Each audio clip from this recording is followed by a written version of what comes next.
All right, so we are recording. Thank you so much for coming to the Lincolnwood Library's live streaming video class tonight. And it is only my video that's recording, so there's no need to worry about that.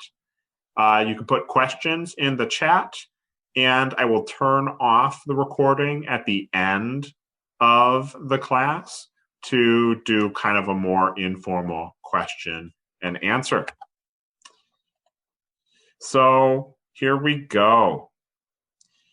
I mentioned I was going to do just a little bit of talking about cutting the cable at the beginning of class here. So cable TV, which a lot of people use for kind of their major entertainment, is really, really, really expensive. And the price is increasing. The prices they advertise don't include fees and taxes that you do wind up seeing on your bill. And they also don't include typically required equipment rentals. They hide from you that they're actually not required, and you can buy your own Wi-Fi router and or a modem, typically, to decrease your internet costs. There tends to be too many channels on cable TV, and it doesn't include the ever-increasing number of shows that are exclusive to streaming services like Netflix and Amazon Prime Video that we are going to talk about tonight. Cable TV, by default, is kind of live. You might have to rewind something, or you just kind of start things in the middle. A lot of streaming services, you can start things when you want to start. And cable TV tends to just have really, really bad customer service, contracts that are way too long and have cancellation fees, and just all sorts of combinations of that. And those and other factors lead people kind of to leave pay cable TV for streaming video services, which is what we are here to talk about tonight. So streaming video basically is video that is sent to you over your internet connection instead of through cable service. It shouldn't say cable provider, cable service. Your internet is typically sent to you by the same company as cable TV. But if you're careful in calling them on the phone, you can cancel internet, or excuse me, you can cancel cable TV and keep your internet service. And you keep that internet service to enable you to get video services into your home. And again, it's that same company, which is unfortunate, but we need more internet options, and that's kind of a political policy thing that is above me to talk about. Talk to your congressman. Your internet service needs a speed. I try not to be technical, and again, if I am technical, you can put a question into the chat. If there's something that doesn't make sense, just put a question into the chat. But one technical thing that I do have to talk about, there's no way around it. For a good high-quality stream, you need internet service with speeds of at least 5 megabits per second, Mbps there, for good video quality. Now, with a lot of us at home doing Zoom meetings like this one, and remote school and remote work and all sorts of different new things during the pandemic that we weren't expecting, you might need higher internet capability than that as well, depending how many people are using the internet at once, But, if you're a household that doesn't have so much going on in your internet, at least 5 megabits, maybe a little bit more than that, but not super, super, super high if you're kind of going to manage your internet use and streamline to using video at one time. So that's the internet service that you need for streaming video. You also have to connect whatever screen that you want to watch the video on to the internet somehow. If you're not with cable TV, cable TV supplies a box that does a lot of work for you, and you're typically renting that box. But without cable TV, you need some sort of device that connects your big screen to the internet. And then, of course, you need subscriptions and accounts to different services. We'll talk about a bunch of services. There are more and more free ones, but some of the best ones require payment, like Netflix. And kind of an optional side thing, if you like the free local channels like ABC7 and CBS and NBC and WGN, you can add an over-the-air antenna, connect that to your TV. That's a one-time purchase, and you are able to scan and get the free local channels, which is great. There's a lot of content. That's not streaming video, that's kind of unrelated, but just in this vein of saving money and still getting good entertainment. And there's also a lot of news and sports in the local channels as well. So tonight, other than that intro kind of on cutting the cable and what is required, we're going to go through streaming services. We'll cover the different types, and we'll talk through kind of the major ones, what to think about when considering services that you might want to make accounts for or sign up to pay for. We'll talk about streaming devices. Again, you have to connect your TV without that dusty hot box that comes with a cable TV paid subscription. So we'll talk about those devices, and I'm going to play a video of a live demo that I kind of put to tape. And then we can go through showing websites of a whole bunch more services and take your questions. So that's what we'll go through tonight. So streaming services. I want to back up just kind of one more time. I've been using this word streaming. It's kind of a metaphor, honestly sort of referring to like rivers, the flow of rivers. Streaming, in terms of kind of video and computer science, is a method of transmitting or receiving data, especially video and audio material, over a computer network, the internet, as a steady, continuous flow, allowing playback to start while the rest of the data is still being received. So we turn on a video, and our internet connections, most of the time, thankfully are fast enough to start playing the first few seconds of video and keep playing as the rest is loaded on the fly. So we're simultaneously playing and downloading video.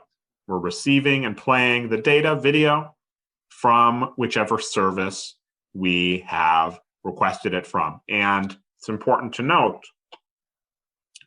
that we tell the streaming video when to start. We go to a website, we click on a video, we click on a movie or TV show episode, and that stream starts.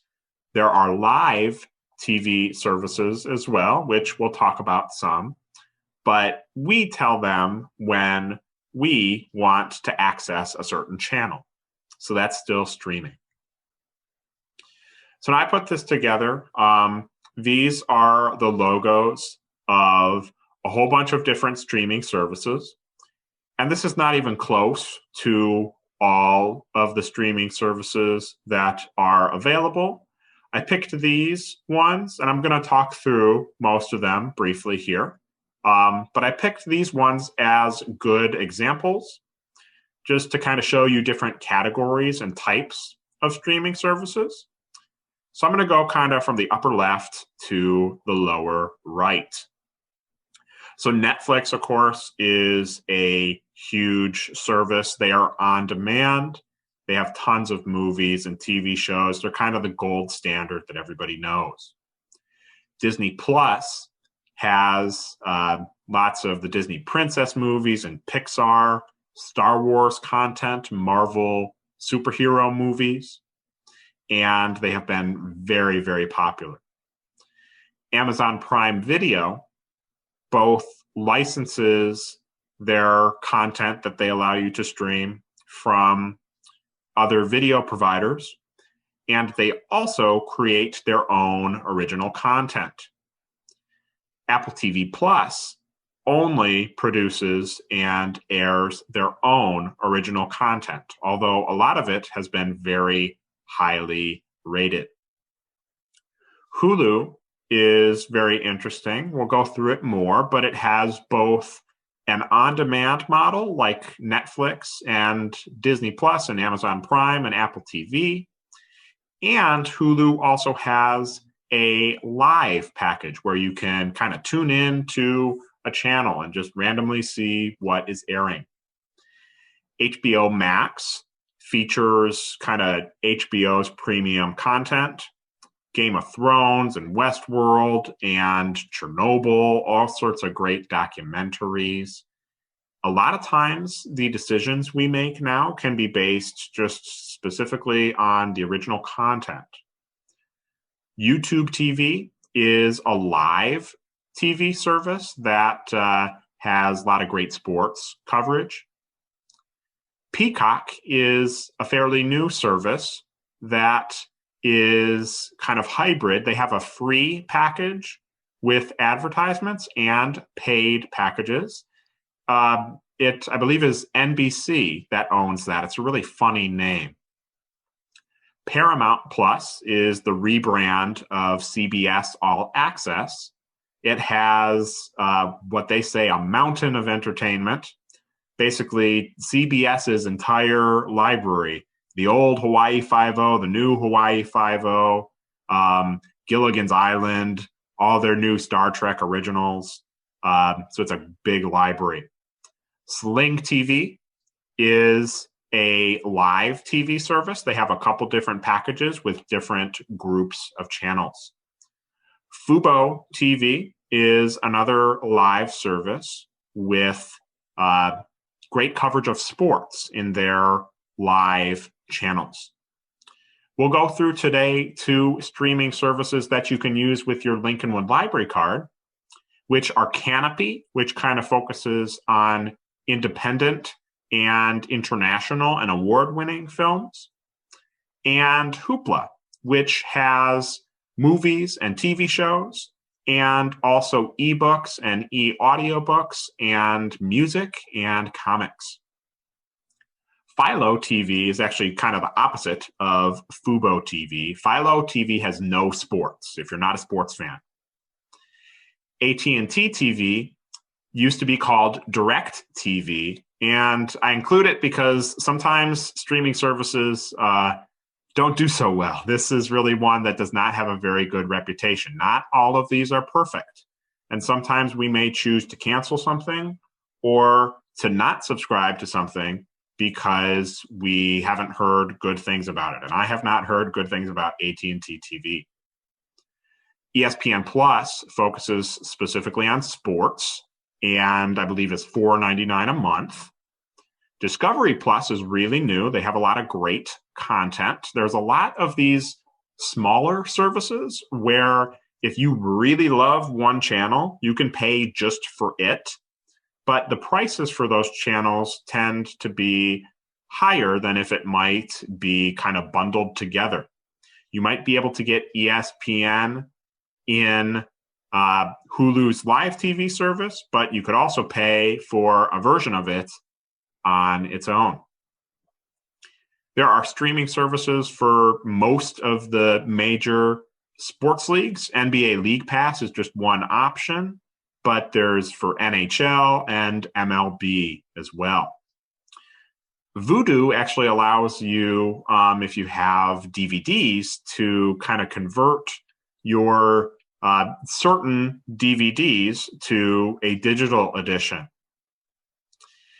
There are a bunch of services that kind of focus on sort of specific international genres. Acorn TV focuses on British TV. I'm going to kind of skip over here. Rakuten's Viki, I believe, focuses on, I think it's Korean content. Don't quote me. There's so many of these, I forget. Yup TV focuses on South Asian, a lot of Hindi content. Chiflix focuses on Jewish content, which is really cool.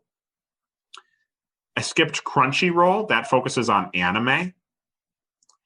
And the rest of these here, Roku channel, Pluto TV, Tubi TV, Crackle, and YouTube, these are all ones that are entirely free with an account. They have a lot of great content, and there will be advertisements, of course, but you can watch it with an account. So there are a ton of streaming services. There really are. And I hope we'll all be able to find what we are looking for. So the types of streaming services, kind of the first ones I went over, on-demand libraries, Amazon, Disney Plus, HBO, Netflix. You decide when the content starts, you pick what to watch, and it's all available to you immediately. There are live TV services, and I've kind of highlighted here kind of the premier in each of these categories. Fubo, Hulu, Philo, Sling TV, YouTube TV. Their lineups of channels can change at any moment. When you pay for these, you're only paying basically to be a part of kind of their service. Whatever channels they offer, it can change at any time. I mentioned free with advertisements services like Crackle and Pluto TV. There are tons of these. Zumo is another one. There are a lot that I kind of think of as just like super niche: Criterion Collection, Showtime and Stars, Crunchyroll for anime, like I mentioned, international. And then the library right now offers 2 services that we'll show you: Hoopla and Kanopy. So basically, if you run into any streaming service that I haven't talked about today, odds are it fits into one of these kind of areas. So now we'll go through the major streaming services in more detail, try to talk through some more details. And a lot of the details that we'll mention, things to think about with these streaming services, will apply to other services too. So Netflix is, again, one of the top ones. The prices of all of these services that are not free can change at any moment, but their pricing tends to be a lot more honest than cable TV. And sometimes there are multiple tiers of prices. So Netflix starts at $8.99 per month and goes up to $17.99 per month. Those prices vary based on the quality of the video. Another technical thing that I can't avoid, kind of standard good quality video is called HD. You might also hear it at its resolution, 1920 by 1080. That's what most people are used to now and is kind of the default. There is also what's called 4K, which is just even higher quality than HD. I can't really personally tell the difference between HD and 4K. There's a point where increasing quality is not really going to matter to a lot of people. So you might be able to go with a cheaper Netflix plan based on having only HD and not 4K. You can also, it's not listed on the slide here, but the base Netflix plan only allows one person to be on the account at once. The $17.99 plan allows up to 4 people to be on the account at once. So you could pay for one $18 plan and share it with your family. Netflix licenses content from other providers. For example, a show I watched on Netflix last year, The Good Place, was produced by NBC. But that has been decreasing. More and more, each production company has been making their own streaming service. And the practice of allowing people to kind of rent the content from different providers to share with their streaming audiences is kind of decreasing. So you're going to hear me talking a lot about original content. Netflix has tons of original content. They spend billions of dollars every year producing things. Some content of note recently from Netflix: The Witcher, The Crown, Queen's Gambit, Bridgerton, and they just have tons movies and TV series. They're actually releasing a new original movie every week this year, 52 movies. They do lots of documentaries and reality TV and competitions like The Great British Baking Show. Netflix does not do any live content. There's no live sports or news or weather. It's all stuff on demand that you can watch at any time. Amazon Prime Video is a really unique offering.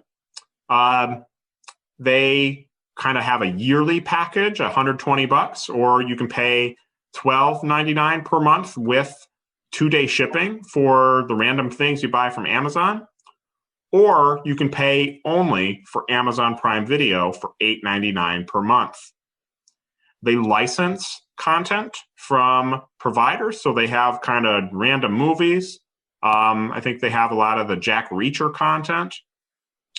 And they also make their own original series. They've got The Marvelous Miss Maisel, and they picked up the rights to more Lord of the Rings content that they are producing. They do have some live sports, but they are mostly on demand. And with an Amazon account, you are also able to rent and buy individual movies and TV shows. So if there's something missing from what you are trying to watch with other services, or maybe only Amazon, you might be able to buy it and not have to pay for another whole subscription service. Hulu, I mentioned before, has kind of 2 very different options. For $6 a month, you basically get Hulu's version of Netflix that's on demand only. They basically have most of the kind of popular new-ish TV shows, except those produced by CBS not too long after they're aired. And their original that they're really noted for is The Handmaid's Tale. They also have the live TV package, which includes the on-demand. And it's a bundle of, it's a pretty good number of channels. And it's not as many as cable TV, of course. It's not the 1,000 they have. It's closer to 100. It's $65 per month. That's quite expensive, but they're live. And Hulu has to share a little bit of your monthly fee each month with each of the channels that they talk about. We'll go in more detail on Hulu later.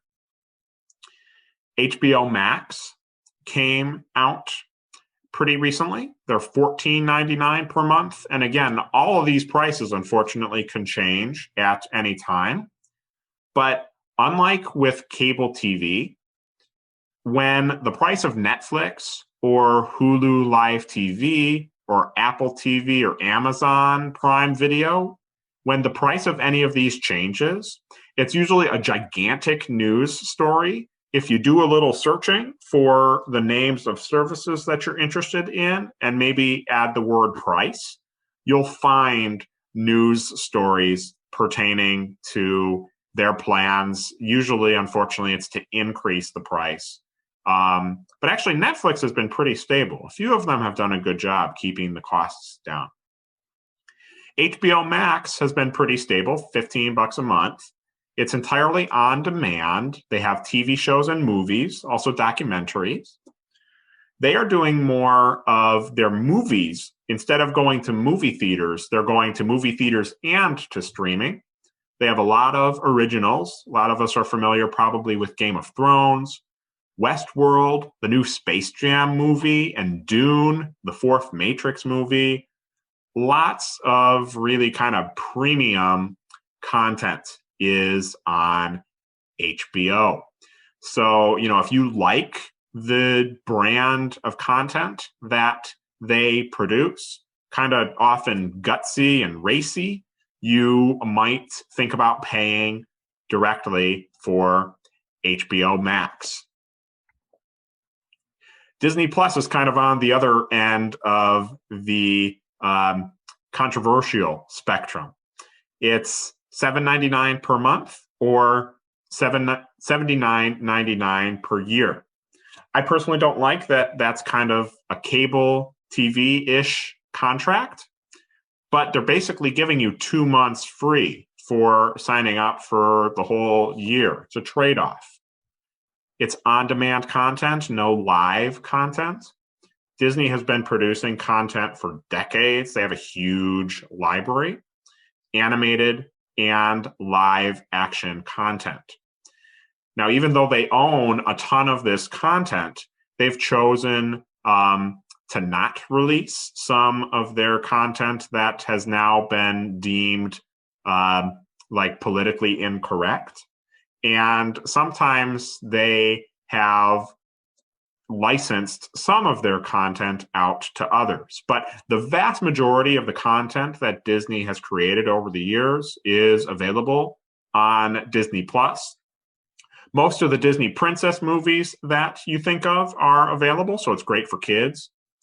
They are making tons of new originals. The Mandalorian, WandaVision, The Falcon and the Winter Soldier have all been really popular. I'm looking forward to Falcon and the Winter Soldier. I haven't watched it yet. And they kind of split their service up into their major studios: Marvel, Star Wars, Pixar, and they also have a lot of documentaries from National Geographic. So it kind of came out of nowhere, 2019. A ton of people subscribed to Disney Plus. Apple TV Plus doesn't have as many subscribers, and it is a way lower price point. It's entirely on demand. They've got a really small content library. They don't license anything from anyone. They started entirely from zero. They have some originals that have gained a lot of kind of critical reviews, positive reviews. The Morning Show, For All Mankind, the Tom Hanks movie Greyhound was a lot of fun. Ted Lasso, Dickinson, a period piece, and the Sci-Fi Foundation, which I'm really looking forward to. So, again, if you like these specific originals, you can see basically their entire library on their website. You might subscribe to Apple TV Plus. Hoopla, again, it's free with your library card. And they have a kids section, which is really great. The only thing, we can only afford to have 12 items per month checked out. We'll show you Hoopla. Kanopy, very similar, except it's only movies and TV shows. They have a kids section too. They're kind of more targeted with their movies, and it's a little more expensive. It's 5 items per month. So now we've gone through kind of a whole bunch of streaming services. And, if I were looking to be signing up for another streaming service right now, I've got 3 slides on kind of what I would tell you, what I would consider myself. So first, of course, is price. The prices can change at any time. And the vast majority of these services are really open and transparent and honest with their prices. They say on their website it's going to be $17.99 per month. You check your credit card bill, every month it's $17.99 that is on your bill. They include typically all the fees and taxes. And they give you fair notice typically if you are going to see a price increase. I've mentioned just specific content already. If there's a show I'm interested in on one service, I could sign up and give it a try for a month. And if I don't like it, I can cancel. Now, the services tend not to be so honest with the content that is leaving. The services like Netflix and Amazon Prime that license shows and movies from other providers, they tend to have a limited lifespan, so those shows disappear all of a sudden. But of course, they market when they have new content coming. So that, of course, is something that you'll want to look to see what is being added to a service that you're interested in. We mentioned quality before in terms of Netflix. A lot of other services also have HD as the standard and then 4K quality as kind of the more expensive extra option. Haven't mentioned yet accounts and profiles. You may be able to have more than one person at a time use the same account. You'll have to give them the username and password, but having more simultaneous users costs more. Within just one account, though, you may be able to have multiple profiles. So I might be able to get recommendations for sci-fi stuff. And my wife, for example, likes a lot of cooking shows. I don't really want recommendations for those, although I do enjoy watching them with her sometimes. What devices are supported? If you have an iPhone or an iPad or something and want to watch things on the go, you just need to make sure that a service you're considering is supported on the device that you are going to watch it on. And ease of use. So each of these different services is basically an application that takes up your whole screen and you have to learn to use. If it's not easy to use, not fun to use, that doesn't help you to find the content that you want to watch, that might be a reason not to sign up for something or to cancel it. So the type of model of service, if it's on demand where you click a button and the show starts right from the beginning, or if it's live. If it's a live TV one, they tend to have pretty good coverage of sports, but they are way more expensive per month. You saw that price for Hulu live TV was $65 per month. And you also want to consider which channels are available. They tend to show you kind of a big list that you'll really want to scrutinize carefully to see if a certain channel that you are interested in is available in their package. Those ones also may allow you to skip commercials in recordings, and they may have recording service that I abbreviate DVR, digital video recording here. There may still, unfortunately, be sports blackouts, especially for services like NBA League Pass. They black out the Bulls games here. We have to find the local channels to be able to watch those. And for the on-demand services and services with DVR, if they force you to be online all the time, or if they have abilities for you to not stream things, to download and to kind of plan what you're going to watch. Maybe you're going on a trip. You're going to be in a car without internet access. You might want to download something and be able to watch it. Does a service support that? Is a question that you might want to ask. If there are advertisements present, some of these services, even ones that you pay for, still do have advertisements. Peacock is one of the examples. They have a paid tier that still has advertisements, which is terrible. But all of these services include taxes. They have no other fees.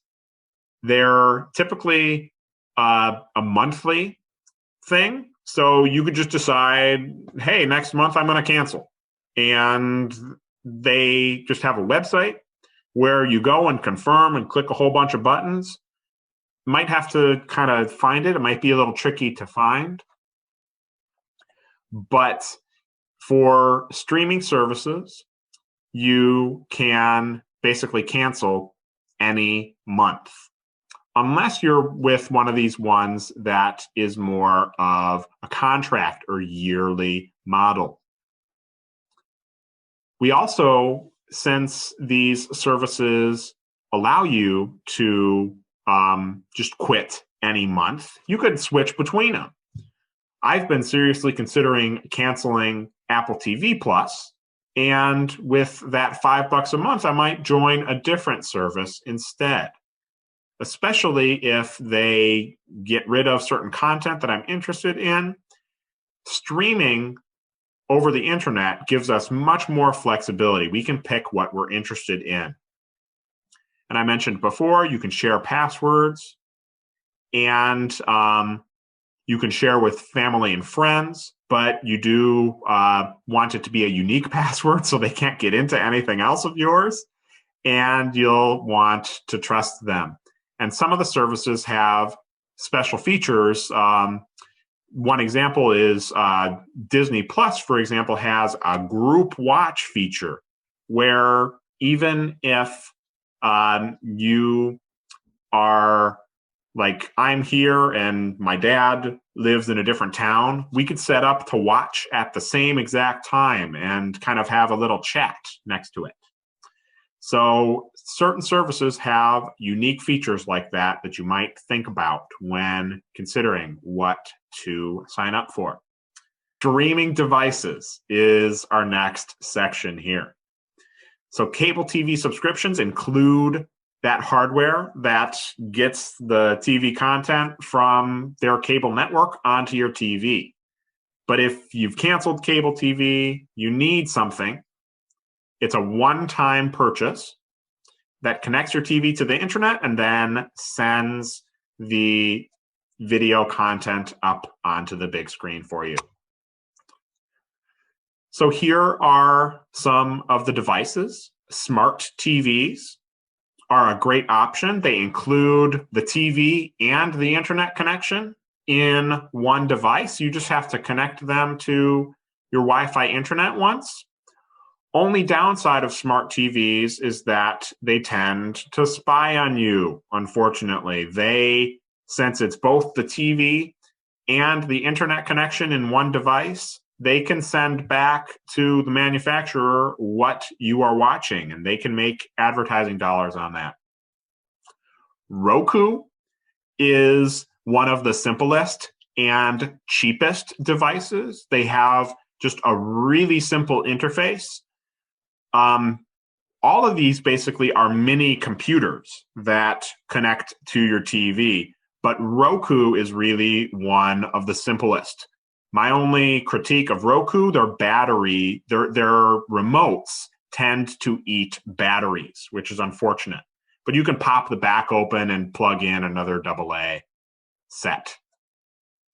Chromecast has a new remote, and Google integrates a really good guide that helps you decide what to watch.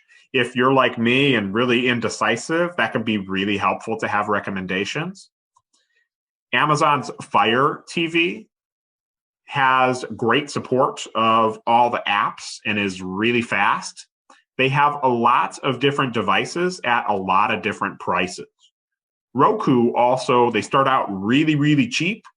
If you have multiple TVs, Amazon Fire TV and Roku are really good options. Here's another Chromecast.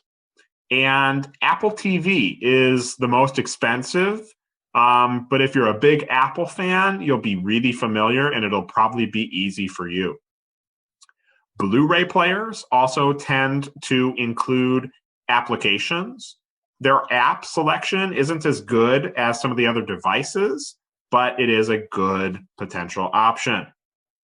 I am going to show our pre-recorded demo now. Now I'm going to share a different window, and I'm also going to share my sound. So here we go. Here is the pre-recorded demo. Let's talk about the hardware involved in cutting the cable.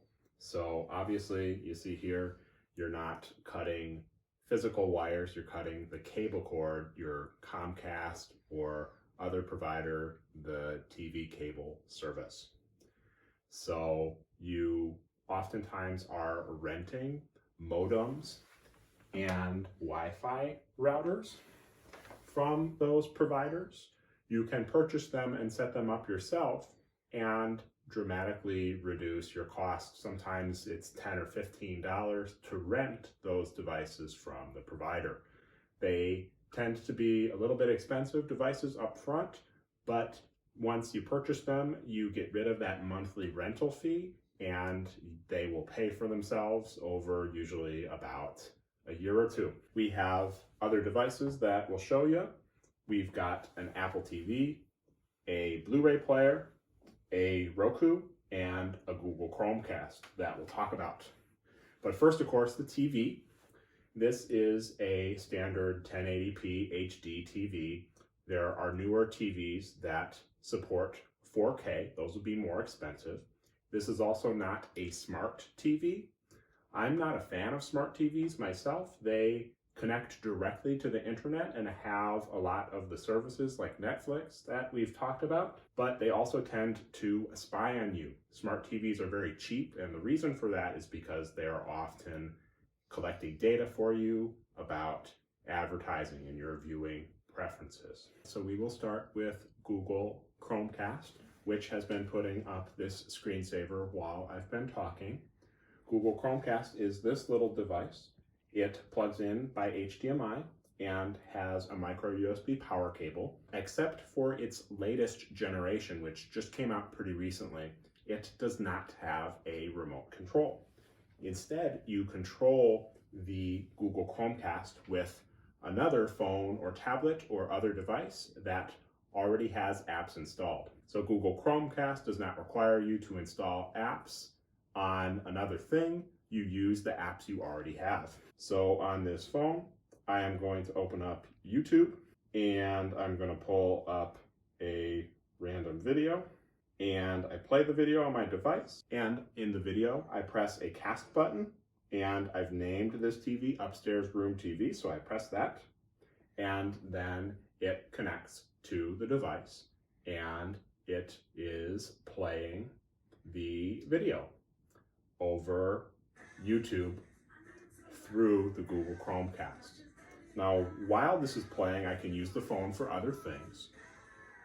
But if I open the app up, I can pause and play the content, and I can adjust the volume. I can also use the standard device remote to adjust the volume. So you just look for the cast icon in any streaming video application or music applications or podcast applications. And From that original device, it will be sent to the Chromecast and then to your TV. So next we'll talk about Roku. Roku is a unique company. Their entire business is making these devices that turn your TV smart by connecting it to the internet. I've got a Roku right here. It's just a little small device. It has the same cables, HDMI and micro USB for power. It comes with a nice remote control, although the remote controls do tend to eat battery. So I'll press the home button. Very simple interface. You've got a menu on the left and then applications on the right. I've got arrow buttons. I can go, for example, to HBO Max, and I will log in. This is a paid service that I've got a subscription to, so you have to consider what services you are using on different devices. So I'll go to Wonder Woman 1984, nice new movie that I want to see. You can see the interface is very standard. You've got a list, you can restart, see information and extras, or this main play button. So it will start playing on my device. And you can fast forward through. And you've got a home button to go back to your main screen. So Roku is supported by just about every application. It is a really good, cheap option to get your TV connected to the internet. Next, we'll talk about this Blu-ray player. This is a really old Blu-ray player, but it allows us to play DVDs and Blu-rays, physical media that you can get from the library, along with allowing you to plug in your own local photos and videos and music. But at the bottom here, you see that there is a list of apps. And there is also an application store, but on dedicated Blu-ray players, the app stores tend to be quite inconsistent. You don't know if they have good content or not. If you're buying a new Blu-ray player, you'll want to very carefully scrutinize the pre-installed apps to make sure that they align with the services that you want to use. This device has Netflix, Pandora for music, the free version of YouTube, not YouTube TV with the streaming TV that's live, and the paid version of Amazon Prime Video. So a couple of those are apps that I use, so this Blu-ray player is really functional for me, and it might be for you. Last but not least, I have this Apple TV. Apple TV is one of the most expensive of these devices to turn your TV smarter and connect you to the internet and streaming services. This is the older version of Apple TV. It supports up to 1080p HD video. There's a newer version that supports 4K. It comes with a great remote control that uses the same plug as your iPhone. And when you log in to your account in Apple TV, it uses the same account as if you have an Apple ID on an iPad or an iPhone. The top 5, you've got kind of a dock of apps that you use frequently, and they can give you recommendations. Some of these apps do, some of them don't. Netflix makes really good recommendations.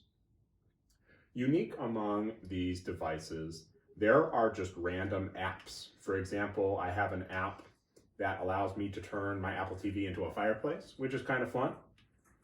And there are also some games as well. But the streaming services really shine on Apple TV. They have an app store. So unlike Google Chromecast, you do have to install apps, just like you have to install apps on Roku and on Amazon Fire TV devices and Blu-ray players and smart TVs. The App Store on Apple TV tends to highlight the streaming services that a lot of people are looking for. Maybe I'm interested in Stars. I could press that, and you see the app preview. To install it, you just press Get, and then Confirm, and there you go. The app is installing. We see that progress bar there. It's going pretty quick. I'll exit to my main screen. The Apple TV remote is nice. It is a little thin. It tends to get lost in couch cushions when it is dropped. You see I have a lot of apps, and it puts your most recent app at the bottom. Now let's just show a little bit of using it. I will go to Netflix. And here is the Netflix interface. They've got menus on the left, and then you can see different lists of different categories. So they've got continue watching. This is stuff I've been watching recently, me and my wife. I can go to Julie and Julia, which is a charming movie about two cooks. And you see very simple interface. I can have things in a list. I can play from the beginning, or I can resume playing. So I have play pause. I can scroll through the movie. And there are more controls if I swipe down or if I swipe up sometimes. And the menu button takes you back. I will exit all the way out to show one last feature. There is universal search on Apple TV. There's a lot of competition. Google Chromecast, the latest version, has a pretty good version of this similar feature. I can press my microphone button. The Mandalorian. And it transcribes my voice to text and does a search for that. And Apple TV knows all the apps on its platform and what content they have. So I can find The Mandalorian, the fun sci-fi Western TV show. And it knows that it's within the Disney Plus app. And I can hit play for season 2, episode 1. And it's going to put me right directly into that exact content. So I can see the Mandalorian walking through the shadows. And that is Apple TV. Apple TV has just about every app out there, and it is really great for streaming your media. And these are some of the devices that you can use to stream content on your TV. All right. So that was our kind of live to tape demo. I'll go back to my presentation. While I'm doing that, are there any other questions?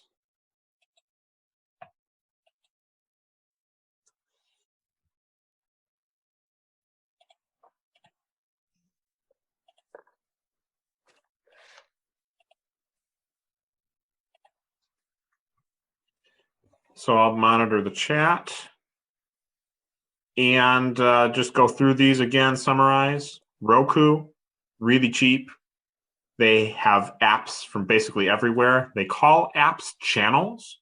And unique among these, the library actually offers Rokus for checkout. So if you want to try one before you buy one for yourself, you can use your Lincolnwood library card to check one out. Google Chromecast, their newest version has a really great menu that helps you, guides you through content, and you can do that casting method with any device being the remote control. Apple TV, really expensive, but if you're an Apple junkie, it might be worth it. They have apps from just about every service. Amazon Fire TV is one that we didn't demo. It's kind of a mix of like a Roku interface. It's pretty simple, but also sort of like Apple TV. It's kind of laid out like Apple TV. It works with Amazon's Alexa assistant, and they have tons of different specific devices at a lot of different price points. Blu-ray players also tend to vary in prices if you have a big DVD or Blu-ray collection, and they have a decent selection of apps, although the apps tend not to be updated as much. So kind of summarizing this section, which device might be right for me? You could try a Roku from the library. You'll want to consider the price of devices and how many TVs you have. It's typically, if you have 2 TVs, you need 2 devices. You can see their websites, see specific services. Again, you want to check which apps work with certain devices. So that's kind of on the other end. If you're already in one of these platforms, if you're a big Google person, Chromecast might be right for you. If you're Apple TV, or Amazon Fire TV. There are great articles. I've got this example here, which I will click on and pull up. I can also put this in the chat to everyone. There are tons of different articles that review different streaming devices. And I've been using my Roku a lot more recently, and I would tend to agree with this. Other than the battery being eaten up by the remote, Roku is really a really great device. They're really simple. They're pretty cheap. They have support from basically everything. I tend to suggest Roku to a lot of people. But there are reasons to use other devices as well. I've heard a lot of good things about the Chromecast with Google TV too. So you can take a look at articles like this, different reviews. They will help you to understand these devices more. You're investing kind of significant money up front. These are mini computers that are tuned for video and streaming mostly, that you're connecting to your TV. So I just want to open up for kind of question and answer again. And we are going to pull up some of the websites of different services to look at them. I am now going to stop the recording